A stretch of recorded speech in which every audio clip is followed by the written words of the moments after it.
কখনো কি ভেবেছ তোমার জীবনের সবচেয়ে বড় শত্রুকে? তুমি নাকি পৃথিবী? না ভাই, তোমার সবচেয়ে বড় শত্রু হচ্ছে নিজের ভিতরের ভয় আর সন্দেহ।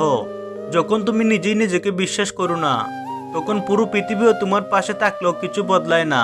একটা ছোট গল্প বলি। দুইজন কাঠুরে জঙ্গলে কাজ করছিল। একদিন একজন পাহাড়ের পাশে পড়ে যায়, গভীর কাঁদে।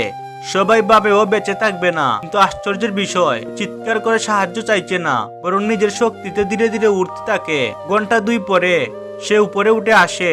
সবাই অবাক হয়ে বলে, তুই বেঁচে গেলে কিভাবে? সে হাসে, বলে, আমি শুনতে পাইনি তোমরা বলেছো আমি মরবো, আমি শুধু ভেবেছি আমি পারবো। সেই বিশ্বাসটাই তাকে বাঁচিয়েছে। দেখো, পৃথিবীর এমন অনেক মানুষ আছে যারা তোমাকে নিচে নামাতে চাইবে। তারা বলবে তুমি পারবে না, তোমার সামর্থ্য নেই, তুমি যথেষ্ট ভালো না। কিন্তু মনে রেখো, তুমি যতক্ষণ নিজেকে বিশ্বাস করছো ততক্ষণ তুমি জয়ী। বিশ্বাস মানে শুধু আশা না, বিশ্বাস মানে ভিতরের সেই শক্তি যা তোমাকে বারবার পরে গিয়ে আবার দাঁড়াতে শেখায়। যখন তুমি বলো আমি পারবো, তখন শরীর, মন, এমনকি পুরো মহাবিশ্ব যেন তোমার পাশে কাজ করতে শুরু করে। তুমি কি জানো, ওয়ার্ল্ড ডিজনি 300 বার প্রত্যাখ্যান হয়েছিলেন।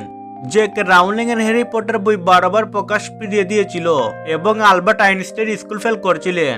তারা সবাই একটা জিনিসে বিশ্বাস রেখেছিল, নিজেদের উপর। তাদের সাফল্য শুরু হয়েছিল যেদিন তারা নিজেদের বলেছিল, আমি যথেষ্ট ভালো, আমি চেষ্টা করবো যতক্ষণ না সফল হই। এটাই আত্মবিশ্বাসের শক্তি। তুমি হয়তো ধীরে ধীরে চলবে, কিন্তু বিশ্বাস রাখলে একদিন পৌঁছে যাবে তোমার গন্তব্যে। জীবনে কখনো ভয় পেও না। অন্যরা তোমাকে নিয়ে কি ভাবছে তা গুরুত্বপূর্ণ নয়।